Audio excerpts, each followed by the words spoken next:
وطندارای عزیز، سلامتی خداوند عیسی مسیح پادشاه سلامتی کت تمامی شما باشد در هر جایی که هستید. خدا را شکر میگم بر یک وقت دیگه، یک موقع دیگه که خداوند بر ما عطا کرده. واقعا این از رحمت‌های بی‌پایان خداست که ما نفس زندگی را داریم. ارمیای نبی امیر در نوحه خود در فصل 3 میگه از خاطر رحمدلی بسیار زیاد خداست، از احسان خداست که ما امروز تلف نشدیم و نفس زندگی را داریم. خدای وفادار داریم، خدا را شکر میکنیم. با وجود بی‌وفایی های ما خدا وفادار میمانه همیشه. او ما را دوست داره، او میخواهد که کت ما قربت داشته باشه، او میخواهد که کت ما دوست باشه.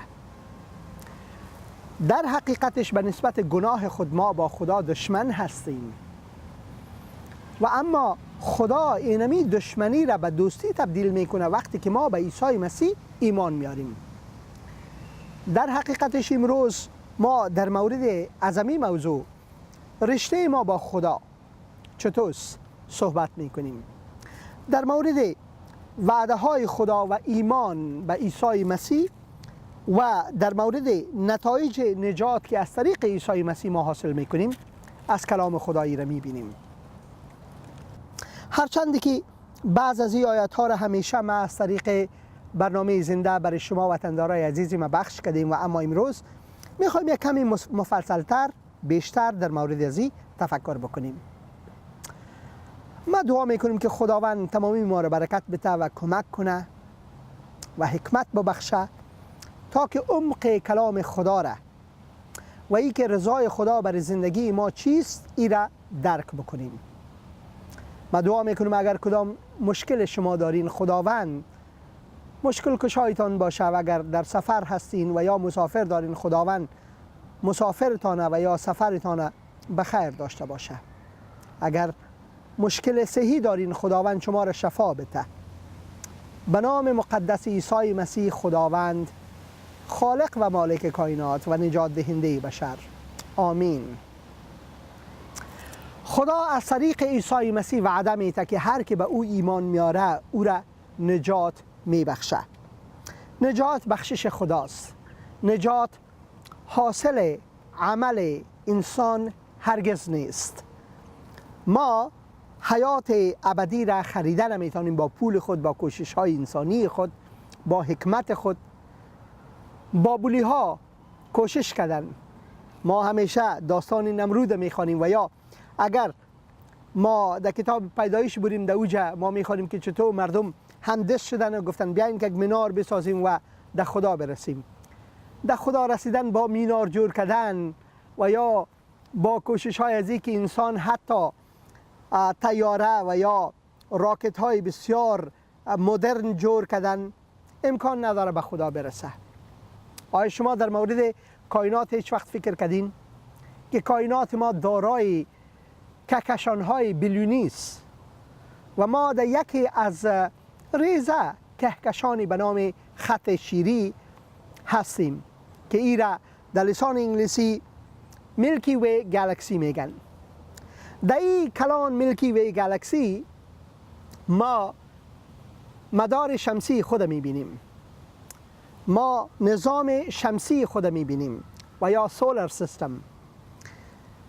ناسا شعبه تحقیقاتی و فضایی آمریکا 39 سال پیش وویجر 1 و یا وویجر اول فرستاد از زمین و وقتی که از مدار زمینی بیرون میشه به سرعتی ای شتاب میکنه، به سرعتی میره که در زمین هیچ سرعت امکانی از او را نداره. یعنی از مرمی که تیزتر میره و اما با وجود اینقدر تیزرفتاری 39 سال در بر گرفته که امی نظام شمسی ما را فقط دمو کنارش که از نظام شمسی ما خارج شود در اوجه رسیده. یعنی در 39 سال اینال نظام شمسی ما در کهکشان خط شیری اینقدر ریز است که اگر ما بگوییم که 1% خط شیری است، کاملا نادرست است. بلکه شاید ما هزارها را بگیریم، از هزارها 1/3 نظام شمسی ما می باشه. یعنی خداوند ما اینقدر عظیم است. پس انسان با او کوشش های زیاد خود، با این علم فراوان خود که نمیتونه تنها نظام شمسی ما را عبور بکنه با آسانی، چه رسد به این که انسان در آسمانی که خالق و مالک ماست و او مافوق طبیعت است. متوجه باشیم که چیزی که ما به چشم میبینیم، چیزی که به او ما رسایی حاصل میتونیم توسط تلسکوپ های بسیار بسیار قوی، به مانند 2 تلسکوپی که در جزیره مانکیه هست و یا تلسکوپی به نام هبل که بسیار قوی است، او از مدار زمین کمی بالاتر است، او عکس‌ها میگیره بسیار زیاد. با وجود تکنیک انسان، با وجود از این قدرت هایی که ما داریم، ما وقتی که کهکشان های خدا را میبینیم اینقدر عظیم است که ما نمیتونیم که با عقل و حکمت انسانی خود او را پیمایش بکنیم و رسیدن به مافوق طبیعت هیچ امکان نداره به انسان. چیزی که ما میبینیم، چیزی که تلسکوپ ها میبینه، چیزی که تا به حال انسان ها کوشش کردن و تانستن به او رسایی پیدا بکنن و تماما داخل طبیعت است، خارج از طبیعت نیست، مافوق طبیعت نیست. مافوق طبیعت چیزی است که جای خدا برای ما وعده کرده و عیسی مسیح آمد تا که ما را از طبیعت که ما درش هستیم، که در گناه هستیم، از او به مافوق طبیعت سوق بتیم. و پیام کلام خدا کاملا در مورد اعظمی است، چون ما جایی که رسایی نمیتونیم، جایی که قدرت ما نیست، جایی که حکمت ما به او نمیرسه، اوجاست که خدا میگه که حکمت من عظیم تر است. اگر به من اعتماد بکنی، اگر به من ایمان بیاری، من میتونم که خودت عبور بکنم. ایمان مسیحی ایمان شخصی است. هر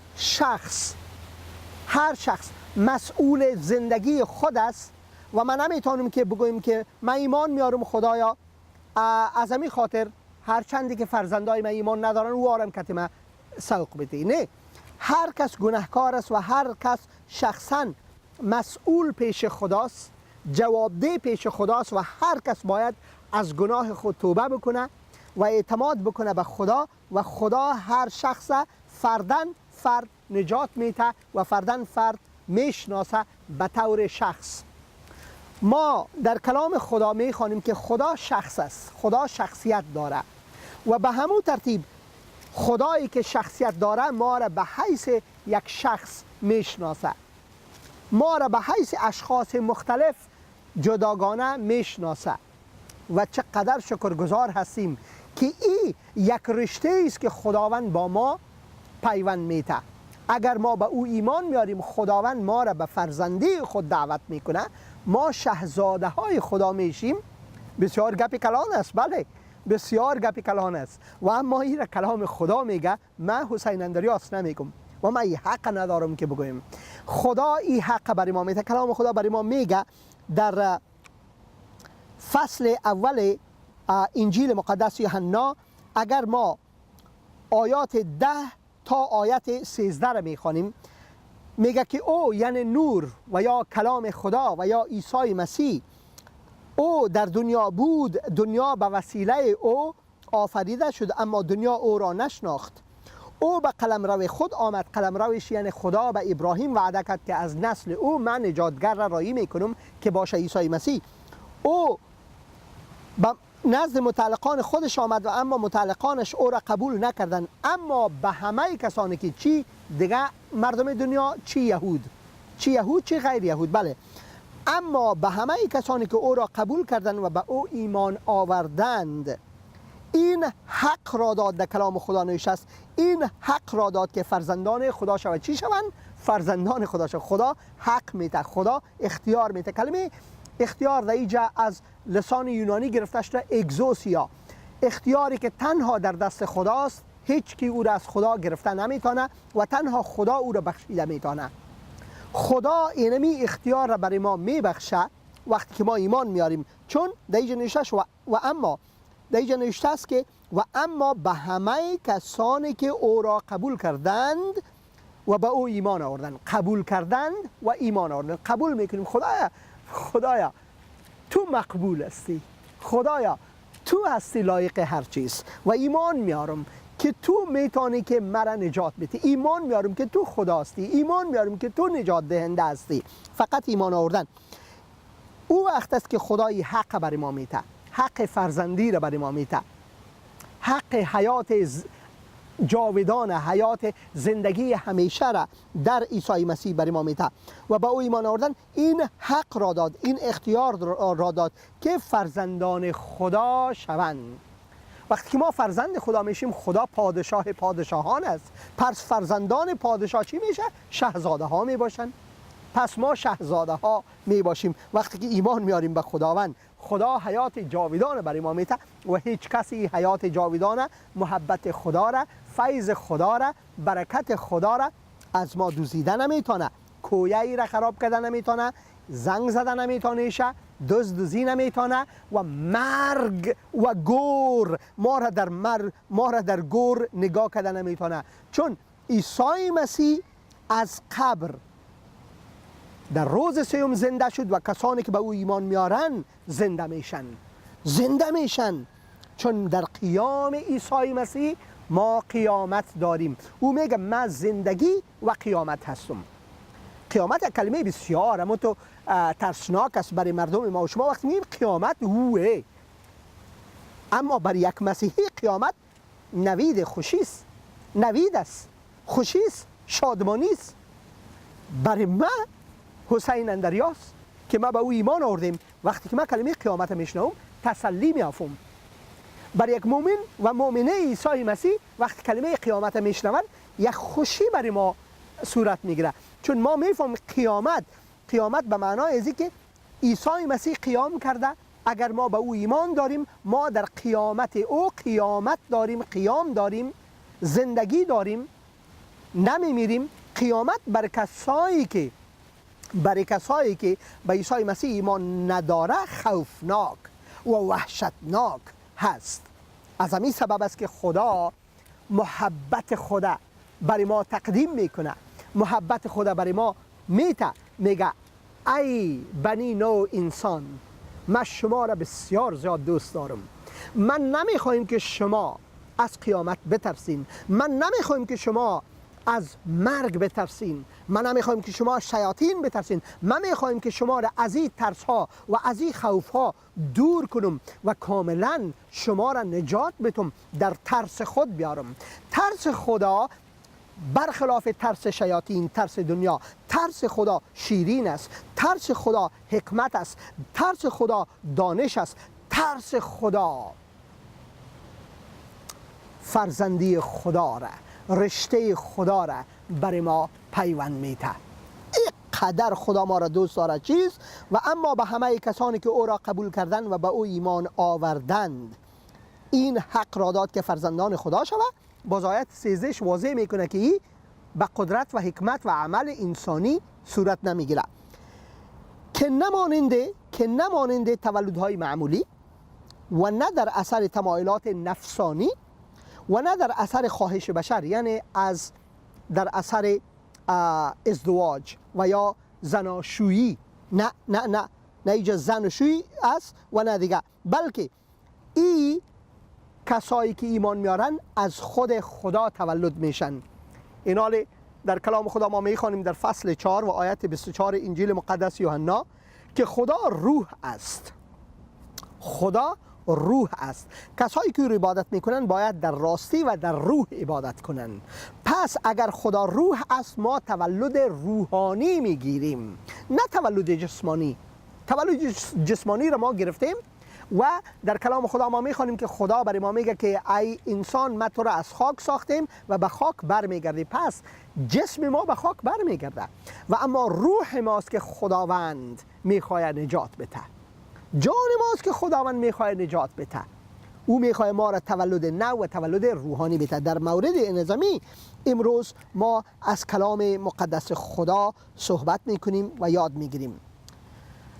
در رساله رومیان فصل 4 از آیت 13 به بعد اگر ما میخوانیم، وعده های خدا و در مورد ایمان مسیحی در اینجا گفته شده. مثال در اینجا ابراهیم آورده که ابراهیم پدر تمام ایماندارا در کلام خدا میخواند، چون ابراهیم ایمان آورد و خداوند اونمو ایمان ابراهیم بنا ساخت برای نجات ابراهیم، نه از طریق شریعت بلکه از طریق ایمان ابراهیم. متوجه باشین که در زمان ابراهیم شریعت وجود نداشت، شریعت خدا نبود، یا بهتر میشه بگویم شریعت بود و اما داده نشده بود برای انسان.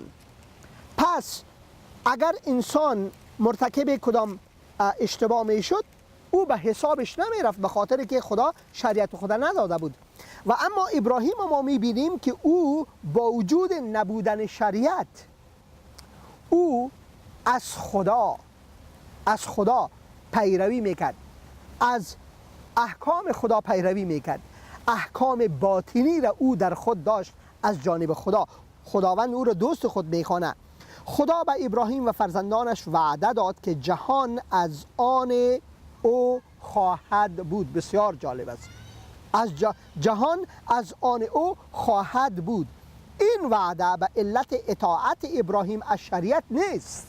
بسیار واضح. این وعده به علت اطاعت ابراهیم از شریعت نیست.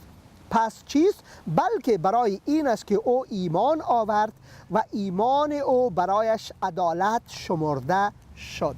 ایمان او برایش عدالت شمرده شده. این حال اگر ما در کتاب اول کتاب مقدس که کتاب پیدایش شو بریم و در فصل 12 اگر بخوانیم، خدا اینمی وعده خدا برای ابراهیم میته که چطور از طریق ابراهیم خدا تمامی مردم دنیا را برکت میته. خداوند به ابراهیم فرمود، فصل 12 کتاب پیدایش، خداوند به ابراهیم فرمود وطن اصلی و خویشاوندان و خانه پدری خود را ترک کن و به طرف سرزمینی که به تو نشان میدهم برو و از تو قوم بزرگ می سازم و به تو برکت می دهم. نام تو مشهور و معروف می شود و تو خودت مایه برکت می گردی. به کسانی که تو را برکت بدهند برکت می دهم، اما به کسانی که تو را لعنت کنند من آنها را لعنت می کنم. به وسیله تو همه ملت ها را برکت می دهم. اینجا دو چیز است، متوجه باشین. خدا برای ابراهیم وعده میده که کسانی که تو را برکت میدم من واره برکت میدم، کسانی که تو را لعنت میگن من واره لعنت میکنم. این حال خدا اینمی وعده خدا از طریق فرزند ابراهیم اسحاق، نه اسماعیل، متوجه باشین، نه اسماعیل، از طریق فرزند ابراهیم اسحاق وعده داد و از طریق یعقوب وعده داد، نه از طریق فرزندای اسماعیل. کلام خدا بسیار واضح است و خداوند میگه کسایی که به عیسی مسیح ایمان میارن، چون عیسی مسیح از طریق فرزندای ابراهیم که اسحاق شود و یعقوب شود در این دنیا آمد و داوود شود در این دنیا آمد. پس کسانی که به عیسی مسیح ایمان میارن خداوند واره فرزندی ابراهیمی را میده. خداوند در اینجا ابراهیم یک مثال میاره و اما در حقیقتش ما فرزندان خدا میشیم، شاهزاده های خدا میگردیم. این حال متوجه باشین دوستای عزیز، اگر شما مسیحی هستین خوب، بسیار خوب، شما این را میفهمین. اگر شما مسیحی نیستین متوجه باشین که مسیحی ها را لعنت نفرستین، چون کلام خدا گفته اگر شما لعنت میفرستین خدا شما را لعنت میکنه و او بسیار خطرناک است. ای بازیچه اطفال نیست کت خدا جنگیدن. بله، کت خدا جنگ نکنین. کلام خدایی را بسیار واضح میکنه. حال در اینجا چی میگه؟ خدا به ابراهیم و فرزندانش وعده داد که جهان از آن او خواهد بود و این وعده به علت اطاعت ابراهیم از شریعت نیست، بلکه برای این است که او ایمان آورد و ایمان او برایش عدالت شمرده شد. آیت 14 فصل 4 رساله رومیان چی میگه؟ زیرا اگر وعده های خدا به کسانی داده شود که از شریعت پیروی میکند، دیگر ایمان آدمی به معنی و وعده خدا به ارزش است. چون امکان نداره از طریق شریعت ما نجات بیافیم، چون شریعت معیار قدوسیت خداست و ما با وجود پرگناه خود به معیار قدوسیت خدا هرگز رسیدن نمیتونیم. امکان نداره که ما به معیار قدوسیت خدا برسیم. ما گناهکار هستیم همه.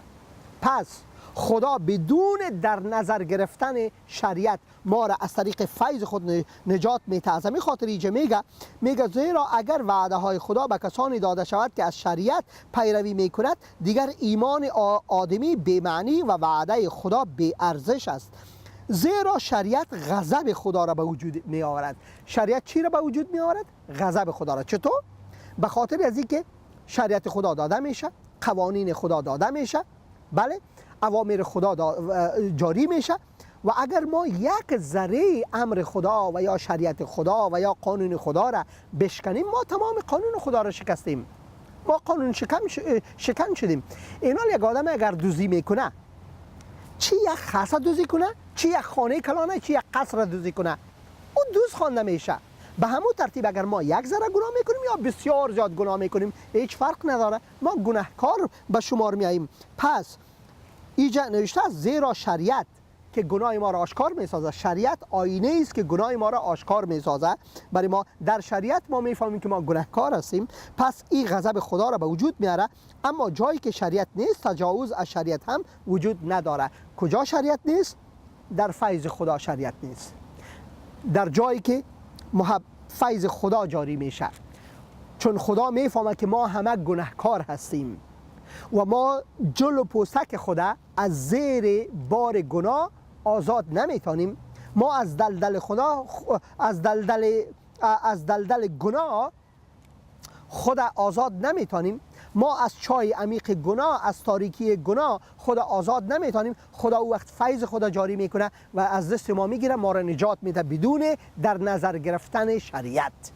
بدون در نظر گرفتن، چون از طریق شریعت امکان نداره ما نجات بیافیم.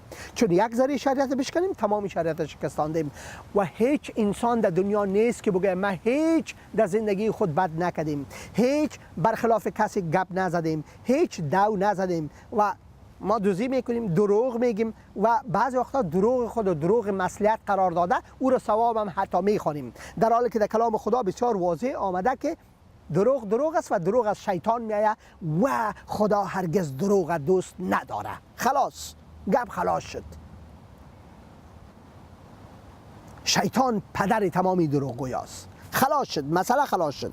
زیرا شریعت غضب خدا را به وجود می آورد، اما جایی که شریعت نیست، تجاوز از شریعت هم وجود ندارد. پس این وعده به ایمان متکی است، نه به اعمال کردن شریعت. پس این وعده به ایمان متکی است تا آن بر فیض خدا استوار بوده و برای تمامی نسل ابراهیم اعتبار داشته باشد. نه تنها برای آنانی که از شریعت اطاعت میکنند، بلکه برای کسانی هم که مانند ابراهیم ایمان میآورند. زیرا ابراهیم پدر همه ماست، چنان که نوشته شده است تو را پدر ملت‌های بسیار ساخته‌ام. از این رو این وعده در نظر خدایی که ابراهیم به او ایمان آورد استوار است. آن خدایی که مردگان را زنده می سازد و نیستی ها را هستی می بخشد. ابراهیم ایمان آورد و در آن هنگام هیچ امید نبود، او امیدوار گشت. در زمانی که هیچ امید بر ابراهیم نبود، خداوند او را امید جاودان، امید زنده بخشید و از این رو پدر ملت های بسیار گشت ابراهیم. خدایی برکت برش داد که ما در کلام خدا میخوانیم همان طوری که کلام خدا میفرماید فرزندان تو به این اندازه زیاد خواهد شد. متوجه باشین، خدا به ابراهیم وعده میده و مطابق از او وعده ما میبینیم که عیسی مسیح نجاتگر دنیا، نجاتگر بشر، در حقیقتش خدا خالق و مالک کائنات خودش به صورت انسان میآید، به صورت انسان، و اما از نسل ابراهیم میآید، از نسل ابراهیم میآید. و هر کس که بالای عیسی مسیح ایمان میاره و فرزندان خدا میشه و فرزندان ابراهیم هم میشن، چون که عیسی مسیح از نسل ابراهیم آمد. و خدا وقتی که به صورت انسان میآید، او ما میبینیم که لقب فرزند خدا به عیسی مسیح داده میشه، نام بالاتر از نامهای دیگه. به این معناست که خداوند ما را چقدر زیاد دوست داره که وعده خدا چطور پوره میکنه، کسی دیگر نه، فرشته را نه، نبی را نه، اشخاص بسیار که صاحب خود مذهبی میخوانن واره نه، بلکه خودش به صورت انسان میآید. گپی بسیار بسیار مشکل است بر بسیاری کسا که را هضم بکنه، و اما خدا قادر مطلق است. خدا به قدرت مطلق خود به صورت انسان در میان ما میآید. بسیاری کسا ایمان دارن که خدا از طریق چوب گپ زد، از طریق سنگ گپ زد، از طریق آتش گپ زد و غیره. خدا از طریق از او چیزها در طبیعت گپ زده میتونه، آیا به صورت انسان گپ زده نمیتونه؟ خدا به صورت انسان آمد. خدا انسان شرف داده بالای تمامی مخلوقات دیگه. خدا در کلام خدا ما میخوانیم خدا انسان به صورت خود آفرید. به این معنا نیست خدا خداهای دیگه آفرید، بلکه خداوند برای ما ادراک، فهم، حکمت و عمل داده که ما ساخته میتونیم، خالق شده میتونیم. ما این کامره را ساختیم، تلفن را ساختیم، و صاحب بسیار چیزهای لباس ساختیم. حیوانات این کار نمیتونن و فرشته را خب ما ندیدیم که چیزا رو بسازه. البته خداوند از فرشته استفاده میتونه کار به صورت انسان بیاره و از طریق از کار بگیره، باز هم به صورت انسان، و خودشان این کار نمیکنه. اما خداوند انسان شرف میده، به صورت خود میسازه و بالاخره به صورت انسان در میان ما میآید. در اول خدا انسان به صورت خود میآفرینه و اما در آخر ما میبینیم خدا خودش به صورت انسان در میان ما میآید تا که ما را نجات بده. و این به نسبت از است که خدا میگه من شما را اینقدر زیاد دوست دارم، اینقدر زیاد دوست دارم که حتی به صورت شما در میان شما من آمدم. پس میخوانیم آیت 19: ابراهیم تقریبا 100 ساله بود، اما با توجه به وضع بدنی خودش که تقریبا مرده بود و این که ساره نمیتوانست صاحب فرزندی شود، ایمان خود را سست نساخت و نسبت به وعده خدا شک نکرد، بلکه در حالی که خدا را حمد میگفت ایمانش او را تقویت مینمود، زیرا اطمینان کامل داشت که خدا قادر است مطابق آن چه وعده فرموده است عمل کند. ایمان قوی داشت ابراهیم. پس هر چیز از طریق ایمان، نه از طریق شریعت، چون از طریق شریعت امکان نداره. باز براتون میگیم شریعت معیار قدوسیت خداست. یک ذره شریعت بشکنیم تمام شریعت شکستاندیم. یک دوز یک خاصه دوزی کنه و یا یک مغازه کلان دوزی کنه، بازم دوزی که در دوز است، فرق نمیکنه، هیچ فرق نمیکنه. زیرا اطمینان کامل داشت که خدا قادر است مطابق آنچه وعده فرموده است عمل کند. به این دلیل است که ایمان ابراهیم به عنوان عدالت شمرده شد.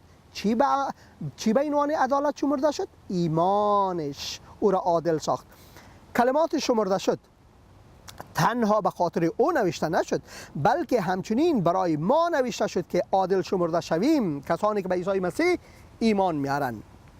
ما به خدای ایمان داریم که خداوند ما عیسی را پس از مرگ زنده ساخت. او به خاطر گناهان ما تسلیم مرگ گردید و زنده شد تا ما در پیش خدا عادل شمرده شویم. پس عدالت ما از طریق کی میآید؟ از طریق شریعت نه. عدالت ما از طریق کوشش های ما نه، از طریق اعمال ما نه، بلکه عدالت ما از طریق ایمان به عیسی مسیح که او مرد به خاطر گناه های ما، کفاره گناه های ما را پرداخت. او از قبر دوباره زنده شد و در قیام او، در زندگی او ما زندگی داریم اگر ایمان میاریم. امیست کلام خدا میگه. اینال فصل 5 بسیار مهم. فصل 5 بنابر این، بنابر چی؟ بنابر همون چیزایی که ما آل خواندیم که چطور ما از طریق شریعت نه، از طریق ایمان، مثل که ابراهیم از طریق ایمان عادل شمرده شد، خداوند ما را هم از طریق ایمان عادل میشماره به عیسی مسیح. البته ایمان به چیزهای دیگه نه، ایمان به انبیای دیگه نه، ایمان تنها به عیسی مسیح، تنها عیسی مسیح را خداوند به خاطر نجات بشر رای کرده، دیگه کسا را هرگز نه. عیسی مسیح میگه من اول و آخر، ابتدا و انتها، الف و یا هستم. عیسی مسیح میگه من یگانه راه، راستی و زندگی هستم. هیچ کس جز به وسیله من نزد پدر آمده نمیتونه. خلاص شد. بنابراین چون از راه ایمان در حضور خدا عادل شمرده شده ایم، فصل 5 آیت اول. بنابراین چون از راه ایمان در حضور خدا عادل شمرده شده ایم، نزد خدا سلامتی داریم که به وسیله خداوند ما عیسی مسیح برقرار گردیده. به وسیله ایمان به عیسی مسیح ما وارد فیض خدا شده ایم، فیضی که در آن پایداریم، نه تنها به امید شراکتی که در جلال خدا داریم. عیسی مسیح گفت که من میرم و پس میایم. وقتی که من پس میایم شما را که خود میبرم در جلال خدا، شما میمانین جایی که من میمانم، شما میمانین. چی وعده به به به، گفته برادرها و خوارای ایرانی ما، به به به. پس در اینجا نوشته است فیضی که در آن پایداریم و نه تنها به امید شراکتی که در جلال خدا داریم خوشی میکنیم، بلکه در زحمات خود نیز شادمان هستیم، زیرا میدانیم که زحمت بردباری را ایجاد میکند و بردباری موجب میشود که مورد قبول خدا شویم و این امر امید را می آفریند و این امید هیچ وقت ما را مایوس نمی سازد. چقدر کلمات قوی و اما چقدر کلمات امید دهنده و تسلی دهنده و راحت بخش. زیرا محبت خدا به وسیله روح مقدس خدا که به ما عطا شده قلبهای ما را فرا گرفته. محبت خدا چطور فرا گرفته زندگی ما را؟ باز میخوانم، نوشته است که این امید هیچ وقت ما را مایوس نمی سازد. چرا؟ زیرا محبت خدا به وسیله روح خدا، به وسیله انسان نه، به وسیله انبیایش نه، به وسیله فرشتایش نه، به وسیله کائناتش نه، به وسیله درختان نه، به وسیله از این باد و ابر و آفتاب و مهتاب نه، به وسیله هیچ کدام از این چیزا نه، بلکه به وسیله روح خدا. روح خدا خود خداست. کلام خدا که عیسی مسیح خود خداست. خدای پدر خود خداست. متوجه باشین، محبت خدا به وسیله روح خدا که به ما عطا شده قلبهای ما را چی میکنه؟ فرا گرفته. قلبهای ما را تسلی میده، قلبهای ما را صاحب راحتی میبخشه. نشد زیرا در آن هنگامی که ما هنوز درمانده بودیم، ما همه انسان ها گناهکار هستیم و ما درمانده هستیم، چون خود نجات دادن نمیتونیم، پس ما درمانده هستیم. کلام خدا برای ما این را بسیار واضح میکنه. زیرا در آن هنگامی که ما هنوز درمانده بودیم، مسیح در زمانی که خدا معین کرده بود، نه در زمان ما بلکه در زمان معین خدا، مسیح در زمانی که خدا معین کرده بود در راه اشخاص دور از خدا جان سپرد. نکته اوله بسیار متوجه باشین، کلام خدا برای ما میگه زیرا در آن هنگامی که ما هنوز درمانده بودیم، مسیح در زمانی که خدا معین کرد در راه اشخاص دور از خدا. چرا ما درمانده بودیم؟ چون ما از خدا دور بودیم. این درماندگی ماست. در راه اشخاص دور از خدا عیسی مسیح جان خود داد، جان خدا فدا کرد. او کفاره گناه های ما را پرداخت. در کدام زمان؟ در هنگامی که ما درمانده بودیم. ما نمیتونستیم، ما امکان نداشت که ای را انجام بدیم، امکان نداشت که ما با آسمان بریم. اما قسمی که در ابتدای از این درس گفتیم که انسان با کوشش های بسیار زیاد خود تنها تانستن که در 39 سال گذشته با سرعت بسیار زیاد که در زمین ما او را تخمین زده تا نمیتونیم، بالاخره در کنج نظام شمسی ما خود رساندن که اوجا انسان نیست، و یک ماشین است.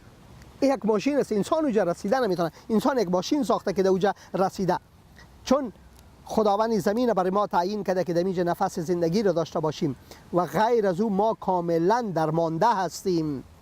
زیرا در هنگامی که ما هنوز درمانده بودیم، مسیح در زمانی که خدا نه ساینتیست ها، نه علما، نه مذهب، نه دین، در زمانی که خدا معین کرده بود در راه اشخاص دور از خدا جان سپرد.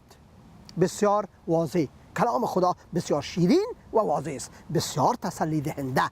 هیچ کلام دیگه، هیچ کتاب مذهبی و دینی دیگه این قسم برای ما یقینی این چیزا گفته هرگز نمیتونه. باز نوشته است کمتر میتونه کسی را یافت که حاضر باشد حتی برای یک شخص عادل جان خود را بدهد و یا از جان خود بگذرد. اگرچه ممکن است گاهی کسی به خاطر یک شخص خیرخواه جرأت قبول مرگ را داشته باشد، اما خدا محبت خود را نسبت به ما انسان ها کاملا ثابت کرده است. زیرا اینال دویمش، اولش چیست که ما درمانده بودیم، دویمش چیست؟ زیرا در آن هنگامی که ما هنوز گناهکار بودیم، خدا قدوس است، ما گناهکار هستیم. قدوسیت خدا و گناه ما یک جای شده نمیتونه. اگر ما میخوایم که کت خدا آشتی بکنیم باید ما قدوس شویم، چون ما از طریق اعمال خود، از طریق کوشش های خود، حکمت خود، فرایض انجام دادن مذهبی و دینی خود نمیتونیم که خدا مقدس بسازیم. امکان نداره. خدا این کار برای ما انجام میده. چطور؟ اینجا چی میخوانیم؟ نوشته است اما خدا محبت خود را، این از محبت خدا است، از کوشش ما نه، اما خدا محبت خود را نسبت به ما کاملا ثابت کرده. او ثابت کرده که او ما را دوست داره، او ثابت کرده که او واقعا خیرخواه ما است، کاملا ثابت کرده. زیرا در آن هنگامی که ما هنوز گناهکار بودیم، مسیح پسر یگانه خدا، مسیح به خاطر ما چی شد؟ مرد. او به خاطر ما جان خدا داد. او خدا فدا ساخت. در اینجا نوشته است که بعضی وقتا به خاطر یک شخص خیرخواه، یک شخصی که در جامعه خوبی کرده بسیار زیاد و اگر جان از او در خطر باشه، شاید یک کسی حاضر شود که عوضی جان از او جان خود در خطر بندازه. و اما خدا محبت خدا چطور ثابت میکنه نسبت به ما؟ وقتی که ما گناهکار بودیم، وقتی که ما مجرم بودیم، مجرم خدا بودیم، مجرم عدالت خدا بودیم، در اون زمان او یگانه پسر خدا رایی میکنه و عیسی مسیح حتی جان خدا برای ما فدا میسازه. این را میگه دوستی، این را میگه محبت. مذهب نه، دین نه، فلسفه نه، نه پروپاگاند نه، کمونیستی هم نه، هیچ کدامی از این چیزا نه، بلکه خدا و محبت خدا در اینجا جاری میشه. از طریق فیض خود او این کار را میکنه. فیض یعنی مدد مفت خدا برای کسایی که لایق مدد خدا نیستن و لایق مدد خدا هیچ کسی نیست، چون ما همه گناهکار هستیم. این در آیات بعدی میخوانیم که چطور؟ اما خدا محبت خود را نسبت به ما کاملا ثابت کرده است، زیرا در آن هنگامی که ما هنوز گناهکار بودیم، مسیح به خاطر ما مرد. ما که با ریختن خون او عادل شمرده شدیم، چقدر بیشتر به وسیله خود او از غضب خدا نجات می‌یابیم. غضب خدا چیست؟ غضب خدا است که خدا مقدس است، خدا عادل است، مطابق قدوسیت خود و عدالت خود ما باید جهنم بریم، و اما چون او جان خود به خاطر ما داد، کفاره گناهان ما را با خون خود پرداخت، ما را با خون خود پوشاند و آلی که خدای پدر طرف ما میبینه، او ما شخص گناهکار را نمیبینه بلکه خون عیسی مسیح را میبینه که به خاطر ما ریخته شده. میگه گذشتم از طریق شریعت نه، از طریق فیض. میگه گذشتم آل به فرزندی ما داخل شدی از طریق فرزند ارشد که عیسی مسیح است، از طریق فرزند ارشد که عیسی مسیح است. نوشته است که ما که با ریختن خون عیسی مسیح عادل شمرده شده ایم، چقدر بیشتر به وسیله خود او از غضب خدا نجات بیابیم. اینال سیومیش میخوانیم. اولیش وقتی که ما درمانده بودیم، دویمیش وقتی که ما گناهکار بودیم، سیومیش وقتی که ما دشمن با خدا بودیم. نوشته است که وقتی که ما با خدا دشمن بودیم، او یعنی عیسی مسیح خداوند با مرگ پسر خویش، با مرگ عیسی مسیح، با قربانی عیسی مسیح دشمنی ما را چطور میکنه؟ به دوستی تبدیل کرد. به دوستی تبدیل میکنه دشمنی ما را. او ما را اینقدر زیاد دوست داره که به خاطر از این دوستی ما میبینیم که حتی از مرگ پسر خود، از قربانی پسر خود به خاطر ما گناهکارا دریغ نمیکنه، بلکه عیسی مسیح جان خدا فدا میکنه به خاطر ما. جان خدا وقتی ما با خدا دشمن بودیم، از خاطر گناه خود ما با خدا دشمن هستیم و اما خدا این دشمنی را به دوستی تبدیل میکنه. او با مرگ پسر خیش دشمنی ما را به دوستی تبدیل کرد. پس حالا که دوست او هستیم، حالا که ما فرزندان او هستیم، چقدر بیشتر زندگی مسیح باعث نجات ما خواهد شد.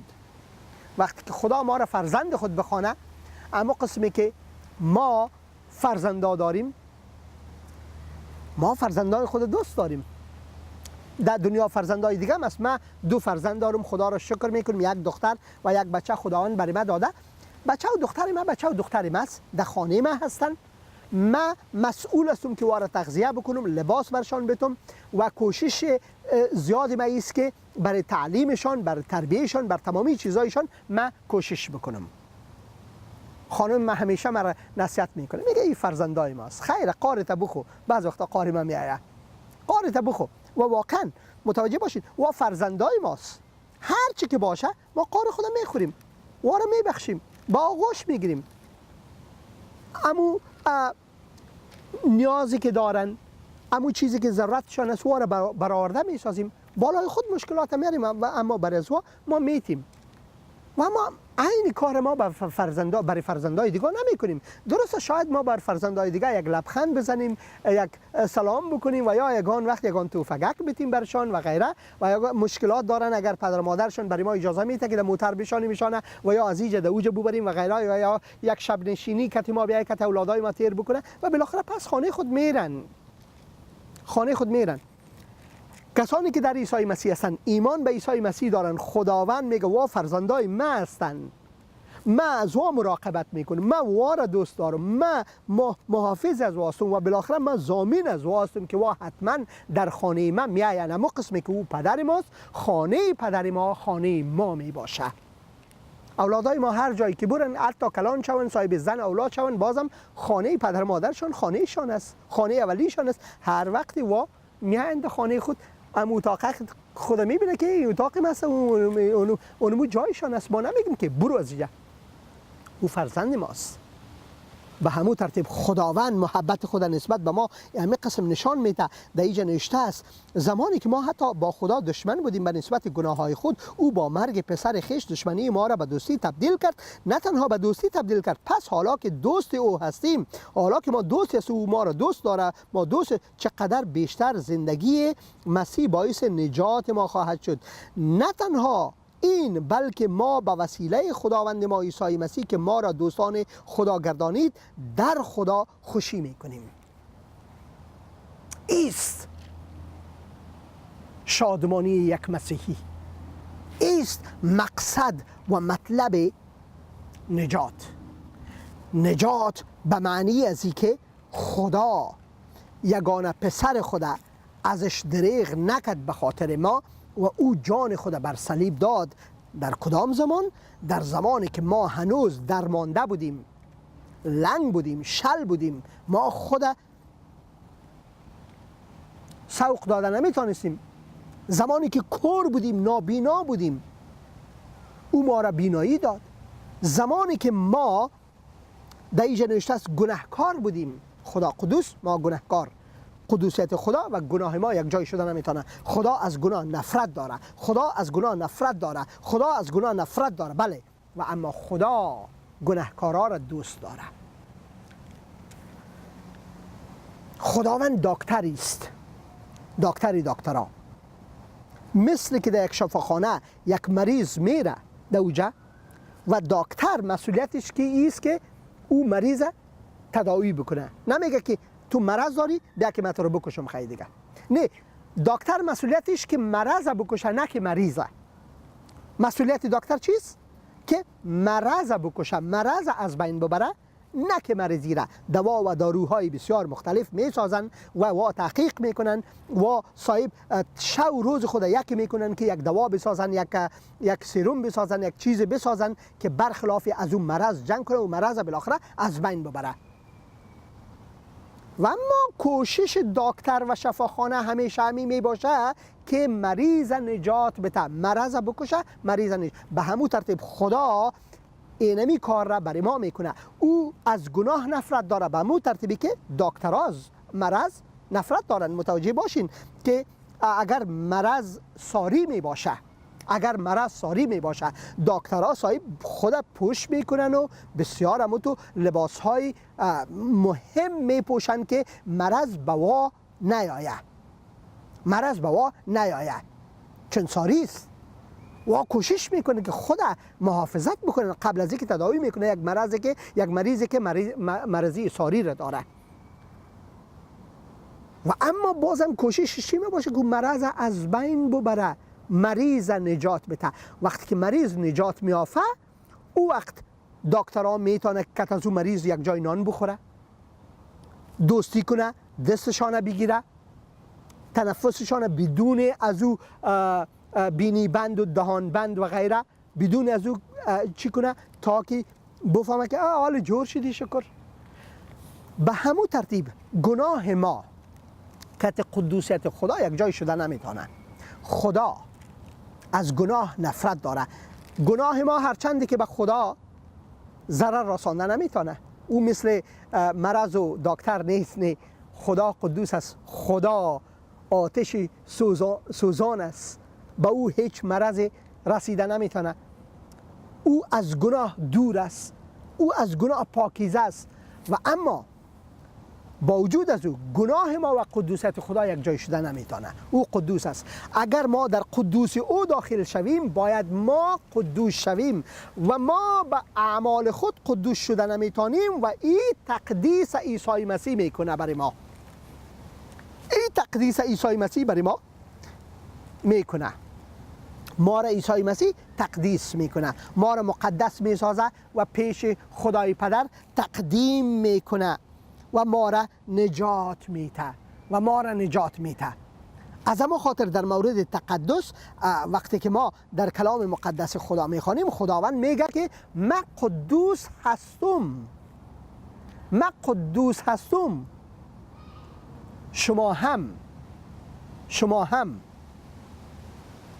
مقدس باشین. او نمیگه که شما هم مقدس هستین. مقدس یعنی کوشش کنین که در تقدیسی که ما برای شما دادیم شما قدم بگذارین.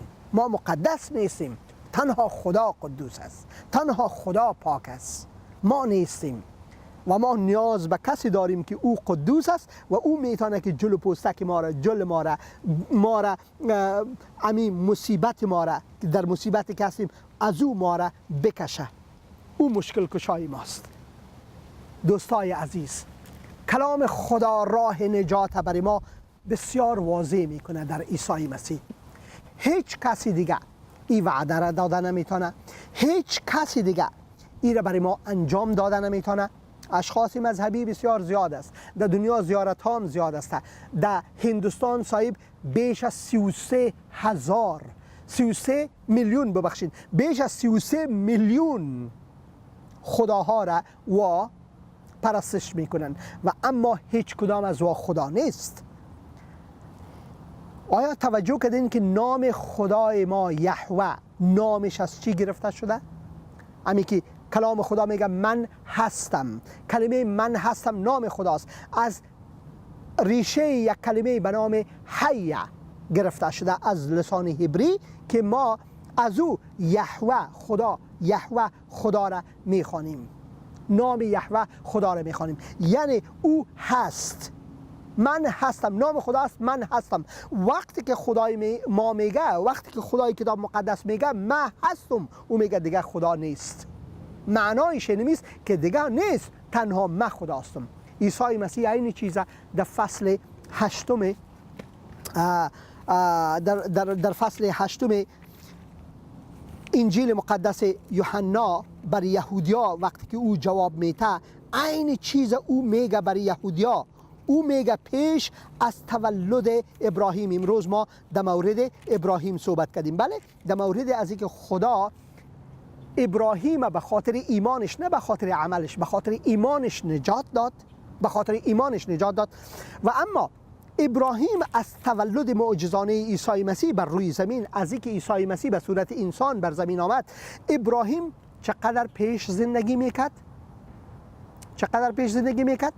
در کلام مقدس خدا ما میخوانیم که ابراهیم در حدود بیش از 2000 سال او زندگی میکرد. 2000 سال که از امروز اگر ما ای را تخمین بزنیم 4000 سال پیش، 4000 سال پیش ابراهیم زندگی میکرد. از زمان عیسی مسیح که 2000 سال پیش بود، 2000 سال دیگه پیشتر ابراهیم زندگی میکرد. اما خداوند عیسی مسیح برای ملاهای یهود چی میگه؟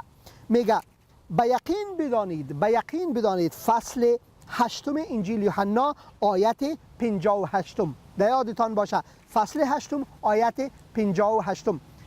بعض وقتا وطندارای ما سوال میکنه که بگو برای من عیسی مسیح در کجا گفت که من خدا هستم؟ بگو در کجاست؟ اینجا است. در بسیار جاهای دیگه هم است و اینجا بسیار قوی است. چی میگه؟ عیسی به ایشان گفت به یقین بدانید پیش از آن که ابراهیم باشد من هستم. وقتی که امیر گفت ملاها صاحب سنگار در دست گرفت که بالا عیسی مسیح بندازد. چرا که از نگاه یهودیت عیسی مسیح کفر گفت، خدا خواند اینجا. عیسی مسیح مدعی میشه اینجا که او کی است. قبل از او چی میگه؟ قبل از او میگه که ابراهیم روز مرا دید و شادمان شد. چطور امکان داره؟ ابراهیم خود 2000 سال پیش زندگی میکرد، او روز از او رو چطور دید؟ عیسی مسیح میگه اونمو کسی که پیش ابراهیم رفت، اونمو کسی که پیش از 3 کسی که پیش ابراهیم رفت. در اونجا ما فرشته میخوانیم از او 3 کسی که پیش ابراهیم رفت و ابراهیم واره خداوند خواند. متوجه باشید، خداوند خواند و او فرشته نگفت ها ما را خداوند نخواند، ما خداوند نیستیم، بلکه در اوج خاموشی است. پس ابراهیم درست خوانده. پس او 3 فرشته کی بوده؟ در اوج ما نشانی پدر، پسر و روح القدس میخوانیم که در خانه ابراهیم میره و از ابراهیم سلام میگیره. خدا چرا از بنده خود سلام بگیره؟ از ابراهیم گناهکار چرا سلام بگیره؟ به خاطر که ابراهیم به خدا ایمان آورد و خداوند به نسبت ایمان ابراهیم او را دوست خود خواند، فرزند خود خواند، او را ایماندار خود خواند و او دوستی خدا برای ابراهیم به این ترتیب نشان داد که پیش ابراهیم رفت و گفت ابراهیم تو چه فکر میکنی در مورد سدوم و گموره؟ و ابراهیم در اوجا بحث کردن شروع کرد. خدایا چطور است که اگر اوجا این نفر باشه و این نفر باشه، بالاخره لوط و خانوارش بود و خداوند در هر حال گفت اگر این نفرها باشه من شهر را هیچ غرض نمیگیرم. و ما خداوند بالاخره در اوجا ما میبینیم که لوط بیرون میکنه که خانوارش و او شهر را از بین میبره. و اما متوجه باشین عیسی مسیح میگه که ابراهیم روز مرا دید و شادمان شد. ای او وقت چطور دید؟ به خاطر که پیش ابراهیم پیش رفته بود عیسی مسیح. عیسی مسیح قدامتش بیشتر از تمامی انسان ها، از تمامی انبیا، از تمامی فرشته ها است، چون که او خداوند جلال است. و در اینجا او واضح میگه عیسی مسیح به ایشان گفت به یقین بدانید پیش از آن که ابراهیم باشد من هستم. او نگفت من بودم، گفت من هستم. من هستم نام خداست. او نام خدا در اینجا ظاهر میکنه که من کی هستم. دوستای عزیز، ما در مورد از اینکه چطور نجات بیافیم، چطور خداوند وقتی که ما در گناه بودیم، وقتی که ما درمانده بودیم، وقتی که ما گناهکار بودیم، وقتی که ما دشمن خدا بودیم، این 3 چیز متوجه باشین. خدا بدون در نظر گرفتن از شریعت ما را از طریق فیض خود و محبت خود به نسبت ایمان ما به عیسی مسیح ما را نجات میده. این دیگه بسیار بسیار از عظمت خدا صحبت میکنه. این همیجاست که باید ما روی بیاریم به عیسی مسیح و از او بطلبیم که او ما را نجات بده، چون نجاتگر اوست. او نجاتگر است. متوجه باشید ما نجاتگر نیستیم. مذاهب و ادیان و اربابان مذاهب و اربابان سیاست، فرشته ها، انبیا نجاتگر نیستن. عیسی مسیح نجاتگر است. نامش یشوع، خدا نجات است. نام عیسی مسیح معنایش همیست، یشوع، خدا نجات است. مسیح یعنی جدا شده. به خاطر چی؟ خدا جدا ساخته تا که ما را نجات بده. خدا از آسمان جدا ساخته، خالی کرده و به صورت انسان آورده. او ما را اینقدر زیاد دوست داره.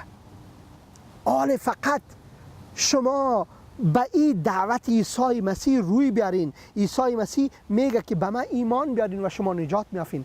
به گناهان خود اقرار بکنین. ما همه گناهکار هستیم. هر کی هستین.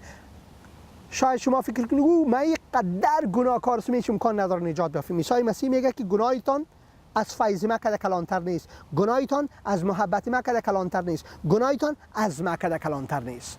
پس ایمان بیارین او شما را نجات میده. اما قسمی که گفتیم اگر دوز یک خس دزدی میکنه که ما او را خس دزد میگیم، یک خس اگر دزدی میکنه و یا یک قصر اگر دزدی میکنه، به هر حال او دزدی کرده، او دزد است. فرق نمیکنه خس دزدی کرده یا قصر دزد است. به همون ترتیب ما گناهکار هستیم. چی گناه ما هر چقدر کلان و ریزه باشه فرق نمیکنه و اما با وجود پرگناه ریزه و کلان خود ما داخل جنت شده نمیتونیم. ما باید تقدیس شویم و عیسی مسیح تقدس ما را برای ما میته و اقرار بکنیم خدای من گناهکار هستم، من اقرار میکنم خدای تو گناههای من را ببخش، من توبه میکنم از گناههای خود، توبه میکنم و خداوند من توبه میکنم امروز، من ایمان دارم ای خداوند عیسی مسیح تو به خاطر گناهان من مصلوب شدی، خون ریختی، کفاره گناهان مرا پرداختی، مردی، دفن شدی، در روز سیوم از مردگان برخاستی. تو خداوند زنده هستی. اما قسمی که گفتی تو قیامت و زندگی هستی ای خداوند، ما در قیام تو قیام میخوایم داشته باشیم، در زندگی تو زندگی. مرا نجات بده داخل قلب ما بیا ای خداوند، مرا فرزند خود بگردان، مرا خانه خود بگردان، به نام عیسی مسیح خداوند، آمین. بسیار ساده. اگر این می دعا را شما از صدق دل کردین، خداوند نجات خود امروز شامل زندگی شما کرده. در خداوند شادمان باشید. فیض خداوند عیسی مسیح کت شما باشه، رفاقت عیسی مسیح کت شما باشه، راهنمایی کتاب مقدس عیسی مسیح، کلام مقدس عیسی مسیح کت شما باشه. آمین. دوستم مسیح، یارم مسیح، در هزاران عزیزم مسیح، تنها هادیم تویی ای مسیح، تنها هادیم تویی ای مسیح. دوستم مسیح، یارم مسیح، در هزاران عزیزم مسیح، تنها هادیم تویی ای مسیح، تنها هادیم تویی ای مسیح.